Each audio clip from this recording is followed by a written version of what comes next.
A receptionist told him he didn't belong in the building, minutes before he was supposed to close a $42 million deal. What happened next brought an entire company to its knees. The rain wasn't heavy, just enough to blur the glass doors outside Holston and Royce Consulting in downtown Minneapolis. Inside the marble-tiled lobby, fluorescent lights buzzed overhead and a faint scent of fresh espresso hung in the air. People in tailored jackets clicked past with earbuds in and phones glued to their palms. Everyone looked like they had somewhere important to be. Terence Dupree walked through the door quietly, unnoticed at first. He wore a dark navy trench coat, not designer, just functional, and held a leather briefcase that had clearly seen a few years. No Rolex on his wrist, no bodyguard at his side, just a tall black man, 44, with clear eyes and a calm presence that didn't demand attention, but maybe should have. The receptionist looked up from her desk as he approached. Her name tag said Hagen, and she couldn't have been older than 26. Blonde bob, thick lashes, AirPods in one ear. She barely made eye contact before flicking her gaze to the clock behind him. "Hi, I have a 10 a.m. with the executive board," Terence said, voice steady, polite. She blinked at him. "For what department?" "I'm here to meet with the board of directors. It's scheduled. I'm Terence Dupree." He waited, gave her a moment to register it. Instead, she smirked. "Right? You're with what again? Sales? Vendors don't use this entrance." "No," he replied calmly. "I'm the CEO of D-Tech Solutions." She leaned back in her chair like she didn't believe a word of it.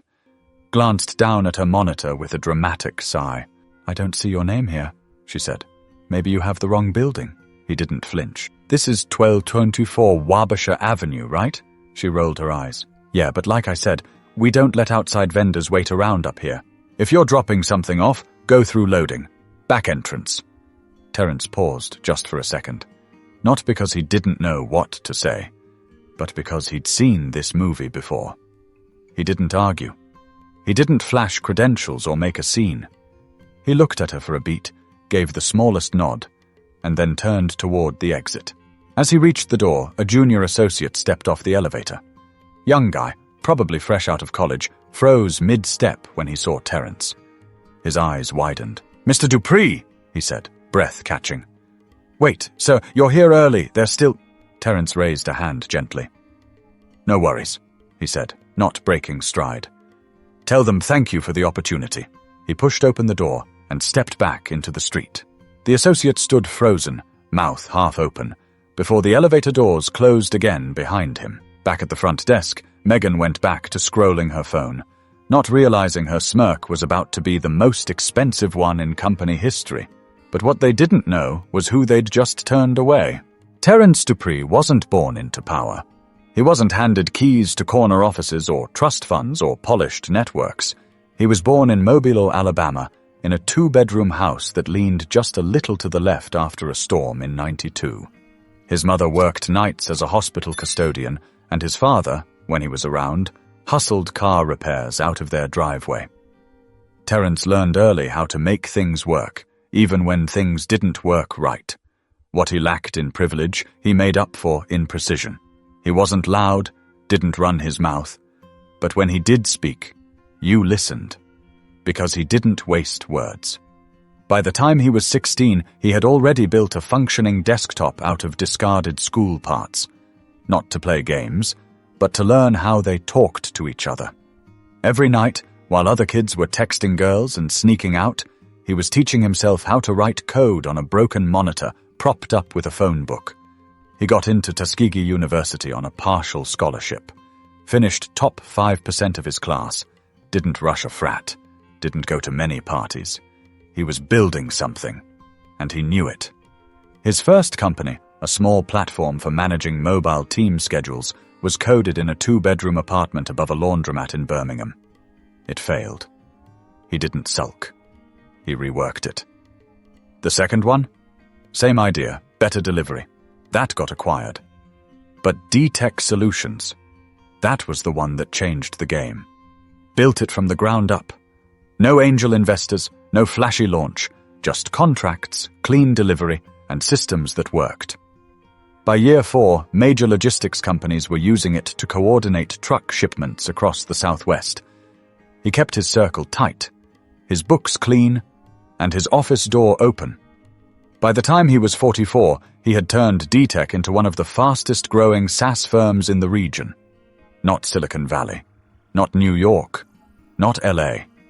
He didn't need those zip codes to validate him.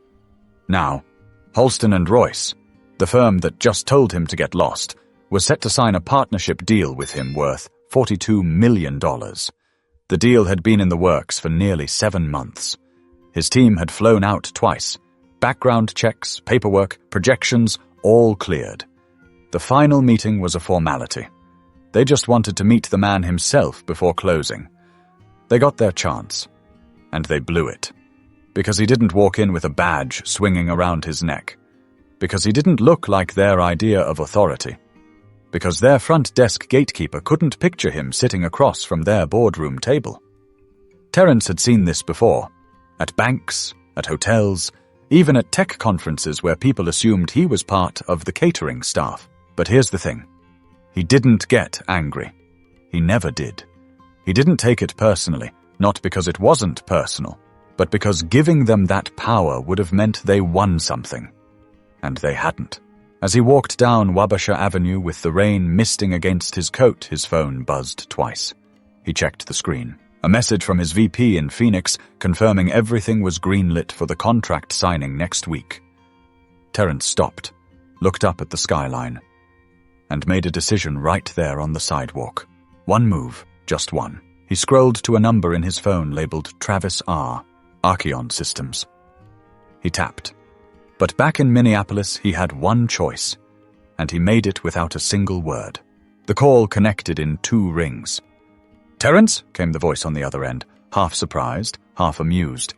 "Man, you don't usually call me unless someone screwed up. Who is it this time?" Terence gave a faint chuckle. "Travis, I've got something for you. You at your desk?" "Yeah, what's going on?" Terence stepped under the awning of a sandwich shop across from the Holston and Royce building. He kept his tone calm, even. "Remember that platform integration Holston's been dragging their feet on?" Travis's tone shifted. He leaned in. "Yeah. You were supposed to be closing with them today, right?" "I was, until their front desk decided I wasn't worth the elevator ride." There was silence for a moment on the line. Then Travis laughed. Short, sharp, almost disbelieving. "You're kidding." "Nope. Receptionist told me to leave. Didn't even check the calendar." "That's wild," Travis muttered. "You walk in there in a hoodie or something? Just a coat? And a briefcase. I guess it wasn't shiny enough." Travis let out a slow whistle. "Let me guess. They thought you were a delivery guy. More like a vendor," Terence replied. "Either way, not worth their time." Travis was quiet again, this time for longer. Then he said, "You serious about what I think you're about to say?" Terence took a breath. "I'm ready to redirect the deal. If Archeon can meet the same terms. And I mean all of them. You know we can. Our lawyers already reviewed the last draft. We were ready 2 months ago." "Good," Terence said. "Then consider it yours. I'll have my general counsel reach out by EOD. We'll move fast." Travis didn't hide his excitement. "Terence, I don't know what to say, man. I mean, that's huge." "Say thank you," Terence said, with a trace of warmth. "And don't make me regret it. You won't. I swear." Terence ended the call. Slipped the phone back into his coat. He didn't linger. Across the street, the Holston and Royce Tower looked just the same as it had 30 minutes ago. Tall, proud, expensive. But to Terence, it already looked hollow. Inside, in the boardroom on the 29th floor, a glass pitcher of cucumber water sat untouched. 9 chairs around the table were filled with senior partners, executives, and the lead negotiator who kept checking his watch. "Still nothing?" one of them asked. "No call, no text," the negotiator said. "He confirmed yesterday. He's never done this." A senior partner frowned. "Send someone down to check." An intern rushed down the elevator, breathless. He came back, shaking his head. "No sign of him. Reception said someone came in earlier, but they turned him away.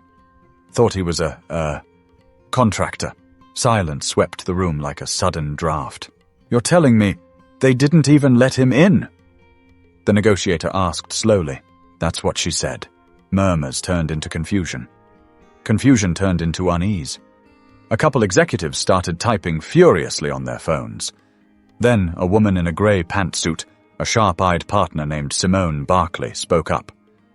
"If he walked out, and if he's serious about this deal, it's already gone." "But maybe—" someone began. "No, you don't walk away from 7 months of negotiation unless you already know exactly where to go next. That man doesn't bluff. We just insulted one of the sharpest operators in this industry, and we did it at our front desk." Nobody said a word. The negotiator finally asked, "Should we reach out?" Barclay shook her head. "You can try, but it won't matter." Across town, Terence stepped into a rideshare heading for the airport. As the car pulled away from the curb, he didn't look back. He knew what came next, and he didn't need to see it happen to feel it. But the boardroom upstairs was still waiting, unaware their moment had already passed. By the time Monday morning rolled around, Halston and Royce's boardroom didn't just feel tense. It felt electric in all the wrong ways. Nobody had heard from Terence Dupree. No emails, no calls. No one on his team was replying either. Not even a cold, "We've decided to move in another direction." Nothing. Silence. The receptionist, Megan, was back at her post, sipping a cold brew through a green straw, tapping through photos from her weekend brunch. She glanced at the revolving doors once or twice, waiting to see the man from Friday. Deep down, she thought maybe he'd return.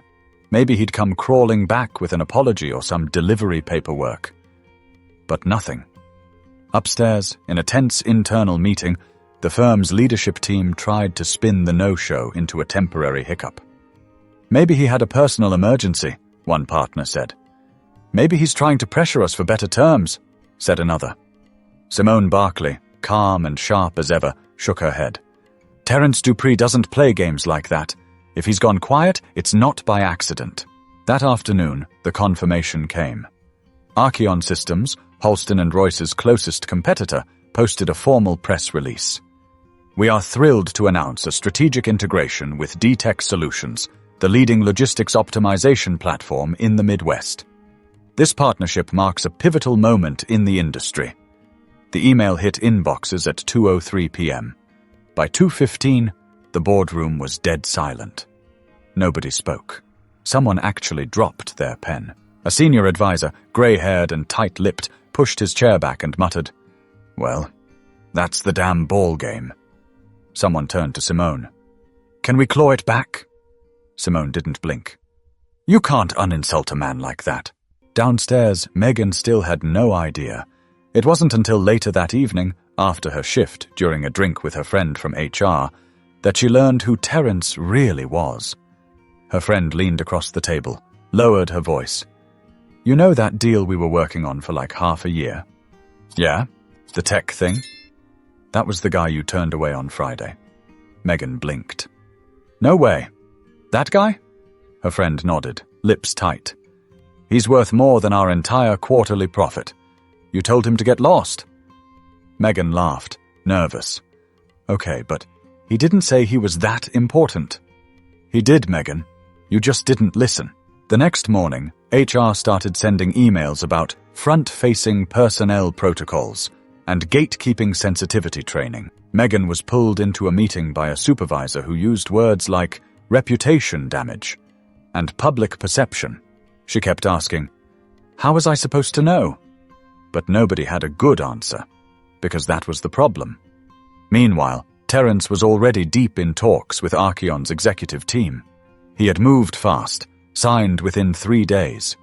The partnership gave Archeon access to D-Tech's proprietary scheduling AI, an advantage that immediately set them leagues ahead of Halston and Royce. Clients started to notice.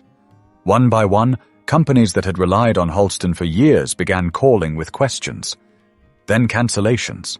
Then silence. In a span of 10 business days, Halston lost 3 major contracts and a prospective government pilot deal that had been 2 years in the making. Investors got nervous. Shares dropped 12% in a week. By Friday, one of the senior partners who had vouched for Megan's hiring quietly resigned. But the real consequences hadn't even begun to hit. The Monday after the stock dip, the office didn't feel the same. Executives who once greeted each other with handshakes now passed in silence. Hallway conversations ended when certain people walked by. Even the janitorial staff seemed to sense something had shifted. The receptionist desk sat empty for most of the morning. Megan didn't show up. Word floated around that she'd been placed on unpaid leave, pending review. Nobody said it out loud, but everyone knew it had to do with him, the man in the coat, the one she waved away like a flyer distributor. Upstairs, in the executive suite, the walls were closing in. The head of partnerships, Mark Keller, had spent the weekend doing damage control, reaching out to clients, explaining the unforeseen disruption in the D-Tech partnership. But every call felt like chasing a shadow. One client from Des Moines didn't even wait for his pitch. "You lost D-Tech?" the man said flatly. "We'll be moving our business to Archeon." Click. In 1 week, the firm had lost over $18 million in projected earnings. And there was no slowing down. Simone Barkley sat quietly at her desk, scrolling through LinkedIn. She knew this moment would come, not just because of the blunder, but because of what it exposed. Their arrogance had always been their secret weakness. They built success on pedigree, connections, the right image. But somewhere along the way, they forgot that real power didn't always wear a three-piece suit. Simone had been the one to push for Terrence's deal from the start. She respected what he'd built. She admired his silence, his restraint. And now, watching it all fall apart, she couldn't even say she was surprised. The press caught wind next. One blog out of St. Paul broke the story. Tech giant D-Tech walks away from major deal after being snubbed in lobby, signs with competitor instead. The headline went viral. Within hours, business outlets picked it up. Reddit forums dissected it. Twitter blew up with hot takes. Most people didn't know Terrence personally, but they all had a story like his, a time they were judged, dismissed, underestimated. And now, the internet had found its folk hero. People started digging into Megan's old posts. Screenshots surfaced, nothing outright cruel, but just enough sarcasm, just enough tone to light the fire. Halston and Royce tried to put out the flames. They issued a vague statement about re-evaluating internal procedures and strengthening inclusivity efforts. But nobody cared. The damage had a face and a name. Terrence Dupree, however, never said a word publicly. No statements, no press tour, no tweets, just silence. And that silence said more than any speech ever could. By the end of the month, the firm's top 2 clients had pulled their contracts. A third one from Cincinnati was in negotiations with Archeon, citing confidence concerns. Behind closed doors, senior leadership had a different conversation. They blamed each other. Some wanted heads to roll. Others called for a total rebrand. Mark Keller resigned that Thursday, effective immediately. And Megan? She was quietly let go. No farewell email, no HR send-off. Just a manila envelope and a short walk to the elevators. She didn't look angry when she left. Just stunned. As if the weight of it hadn't really landed until the doors closed behind her. But everyone else knew it. The dominoes had fallen, and the hands that tipped them didn't belong to someone loud or angry. They belonged to someone quiet.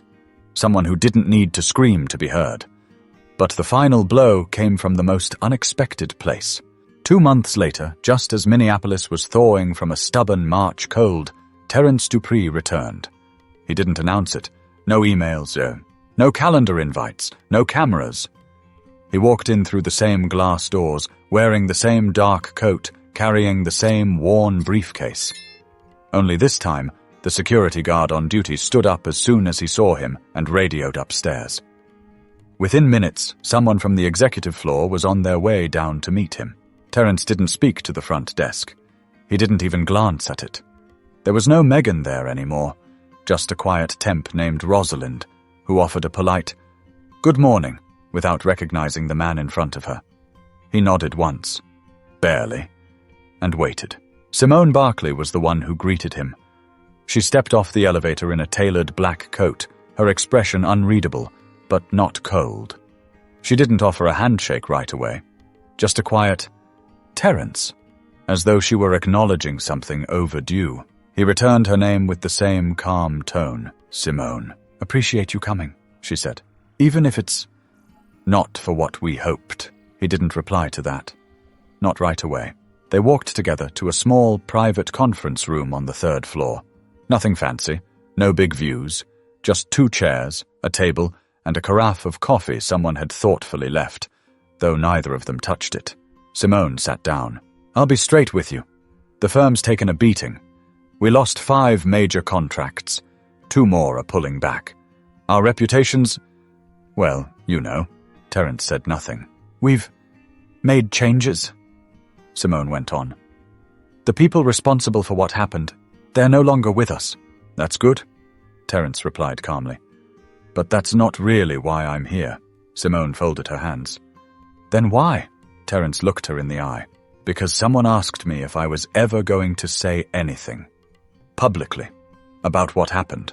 She held his gaze, waiting, and I told them no, he said. "Because I wasn't interested in revenge. That's not how I work." Simone exhaled, a subtle, almost invisible breath of relief. "I came," he added, "because I needed to see what I walked away from, to remind myself I made the right call." There was silence between them, sharp but respectful. Then Simone said, "You did?" He stood. The meeting had taken less than 8 minutes. As they walked back toward the elevators, a group of interns passed them in the hallway. One of them, a young black woman in a brown blazer, slowed when she saw Terence. Her eyes widened just slightly, just enough to let him know she knew exactly who he was. She didn't say anything, just gave a respectful, subtle nod. He returned it. Back in the lobby, as Terence moved to the door, his eyes flicked once toward the receptionist's desk. Rosalind was busy on the phone, organizing visitor badges. She didn't notice him watching. But the desk looked different now, not because of who sat behind it, but because of what it used to represent. He stepped out onto the sidewalk without a word. The wind tugged at his coat, and for the first time since the failed meeting, he allowed himself a small smile. Not smug, not satisfied, just certain.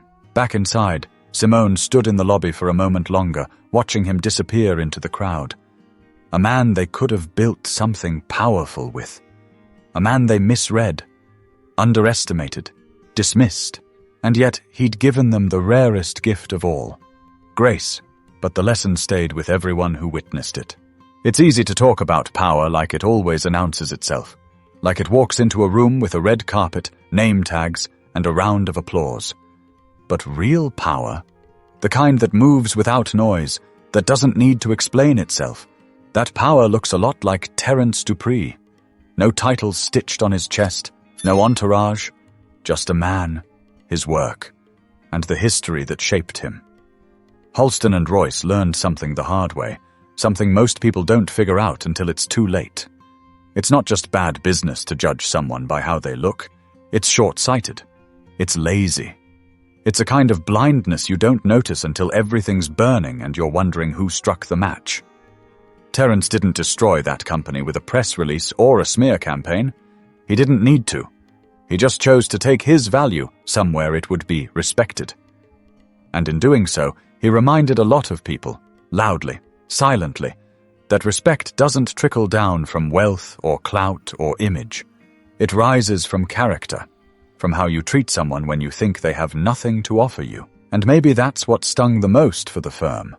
Not the money lost, not the headlines, but the knowledge that it could have been avoided with just an ounce of humility. There are Megans in every office, every company, people who make snap judgments because someone doesn't fit their picture of success.